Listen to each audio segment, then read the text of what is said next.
కొడుకు కానీ కూతురు కానీ ఇంటికి వచ్చినాక మంచిగా లేకపోతే, అంటే వాళ్ళు ఏమైనా చెడ్డ పనులు చేస్తే ఆ తండ్రికి కానీ ఆ తల్లికి కానీ నిద్ర పట్టదు, మనశ్శాంతి ఉండదు అంటారు.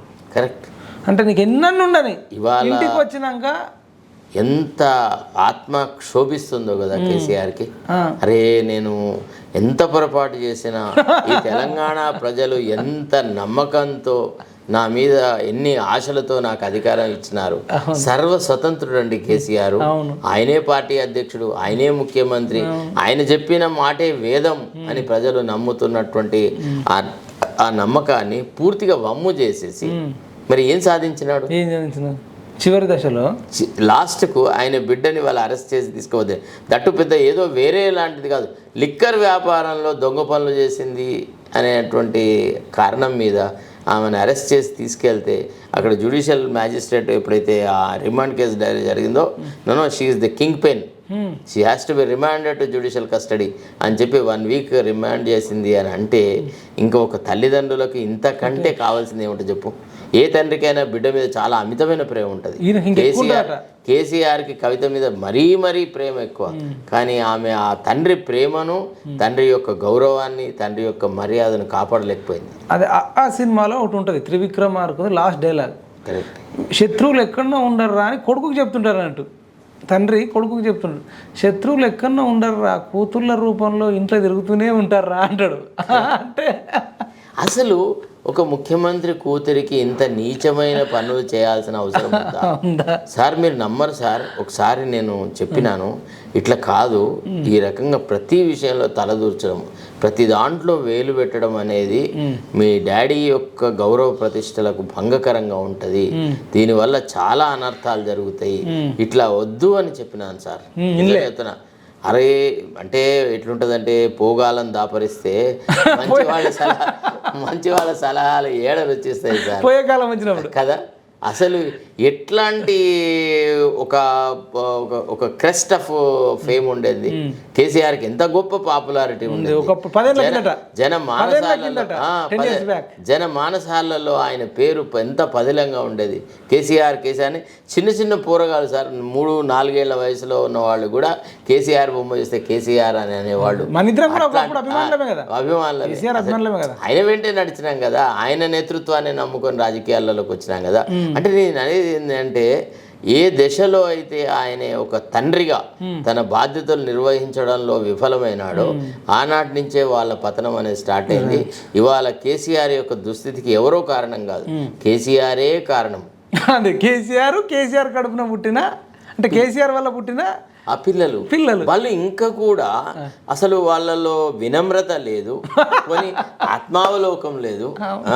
మరి మేము తప్పు జరిగింది కదా, ఈనాడైనా మేము ప్రజలకు చెప్పి అయ్యా మేము పొరపాటు చేసినాము, మమ్మల్ని క్షమించండి, భవిష్యత్తులో మేము ఈ రకమైన పనులు చెయ్యాలని అనకపోగా ఇంకా ఎంత అహంకారంతో మాట్లాడుతున్నారంటే వాళ్ళ మాటలు చూస్తే అసలు యాక్చువల్లీ వాళ్ళ మీద దయా జాలి అనేది కలగదు sir.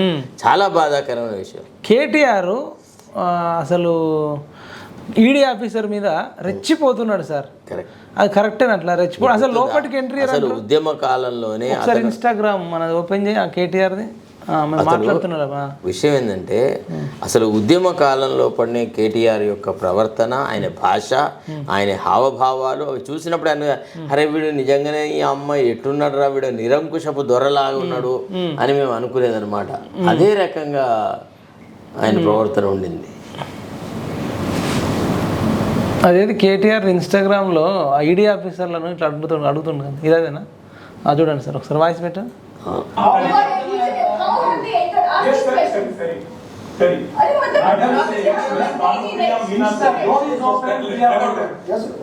Madam Bhanupriya Meena says,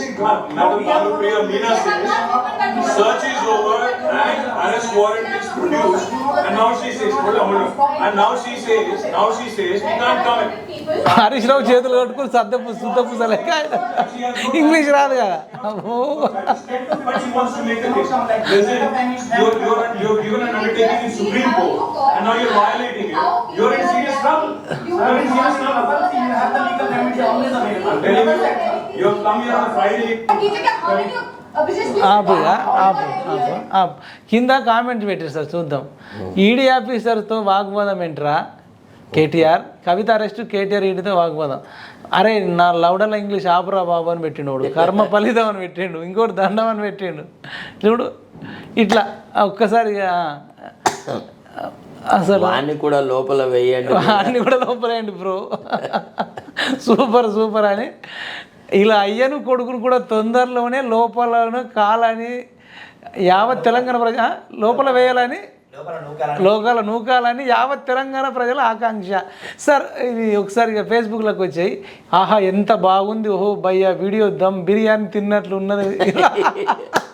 అంటే ఈనాడు ప్రజలు వాళ్ళ దౌర్జన్యాన్ని ఎంత అసహించుకుంటున్నారు. Too much English yeah, I'm happy. అసలు కాదు సార్, జనరల్గా ఒక లేడీని అరెస్ట్ చేస్తే బాధపడతారు, సానుభూతి ఉంటుంది. అసలు 1% సానుభూతి లేదు. అంటే కారణం ఏంటంటే వీళ్ళ ఈ లిక్కర్ దందాలు, ఈ బెల్ట్ షాపులు ఎంత దురాగతాలకు దారితీసినాయంటే గ్రామీణ ప్రాంతాలలో అన్ని కుటుంబాలలో అశాంతికి, క్రైమ్ రేటు పెరగడానికి, దుర్భర దారిద్ర్యానికి ఇవి కారణమైనవి సార్. మీరు నమ్మరు, మేము కేసులు చేస్తుంటే 20 ఏళ్ళ అమ్మాయి, 22 ఏళ్ళ అమ్మాయి, 25 ఏళ్ళ అమ్మాయిలు భర్తలను కోల్పోవడం, తాగి తాగి తాగి తాగి తాగి నాశనం అవడం, ట్రాక్టర్లు అమ్ముకోవడం, ఇదన్నిటి కారణం కేసీఆర్ పాలసీ. ఈ బెల్ట్ షాపులు, ఈ లిక్కరే కదా సార్. వీళ్ళే అసలు మొత్తం అక్కర్రాని వాగ్దానాలు చేసుడు, డబ్బుల కోసం అని చెప్పి లిక్కర్ని వాడుకోవడం. అంటే తెలంగాణలో లిక్కర్ పెట్టి అందరిని చంపిందే కాక ఈమె దేశం అంతా చంపుదామని ఢిల్లీకి వెళ్ళింది. అట్లాంటి కూతురుకి అవసరమా ఆమెకి ఈ రకమైన పని చేయాల్సిన అవసరం ఉందా? ఆమె చేయబట్టి అసలు ఎంత రాష్ట్రము నాశనం అయిపోయింది. ఇవాళ చూడండి, తెలంగాణ ఆత్మగౌరవము, తెలంగాణ యొక్క పేరు ప్రతిష్టలు ఢిల్లీ వీధులలో సర్వనాశమైనయా ఈమె వల్ల. అసలు కేజ్రీవాల్ ప్రభుత్వం కూడా పతనావస్థకు వచ్చింది కదా. కేజ్రీవాల్ కదా కష్టపడి నిర్మించుకున్నాడు సార్. తెలుగులో ఒక సామెత ఉంటుంది సార్, ఇనుము సావాసం వల్ల అగ్గికి సమ్మెట పోట్లు అని. బేసికల్ గా ఇప్పుడు కమ్మరాయనే ఇనుమును వేడి చేస్తాడు, ఎర్రగా అవుతుంది. వాడు ఏంది, ఇనుమును వంచాలని సుత్తి పెట్టి కొడుతుంటాడు, కానీ దెబ్బలు ఎవరికి తగులుతాయంటే అగ్గికి తగులుతుంటాయి.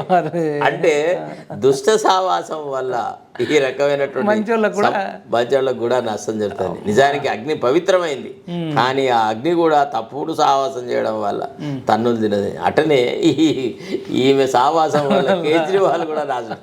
ఇవాళ అసలు ఒక నీతికి నిజాయితీకి ప్రతీక అనేటువంటి కేజ్రీవాల్ యొక్క పరువు ప్రతిష్టలు కూడా సర్వనాశనం. ఇప్పుడు ఆయన కొన్ని స్కూల్ డెవలప్మెంట్ చేసిండు, ఎన్నో అభివృద్ధి అన్ని మాయమైపోతున్నాయి కవిత వల్ల కదా, లిక్కర్ స్కామ్ వల్ల. మంచిగా పోతున్న రాష్ట్రానికట. మీకు చెప్పండి సార్, అంటే తెలిసిన కాడికి అసలేంది లిక్కర్ స్కామ్, ఎట్లా స్టార్ట్ అయింది, అందులో స్కామ్ అంటే ఏం జరిగింది? అంటే ఇప్పుడు ఈ లిక్కర్ కాంట్రాక్ట్లని, టెండర్స్ని కొంతమందికి అప్పగించి వాళ్ళ ద్వారా వీళ్ళు లాభాలు సాధించాలి అనేటువంటి ఒక దృక్పథంతో వీళ్ళు ఏం చేస్తారంటే లిక్కర్ పాలసీనే మార్చినారు అక్కడ. అంటే మన దగ్గర లాగా అక్కడ లిక్కర్ పాలసీ మార్చేసేసి దీన్ని అంతా ఒక అంటే ప్రైవేట్ వాళ్ళకి పరం చేసి పారేస్తున్నారు అనమాట. కొన్ని గ్రూప్స్కి ఫ్రాంచైజీలు ఇచ్చేసి వీళ్ళు ఆ టెండర్లు దక్కించుకోవడం కోసం మంత్రులను మేనేజ్ చేసి, అంటే లిక్కర్ పాలసీ ఒక పాలసీ డిక్లేర్ చేసినారు, పాలసీ లోపల మార్పులు చేసినారు, మార్పులు చేసేసి డబ్బుల ముడుపులు సాధించినారు.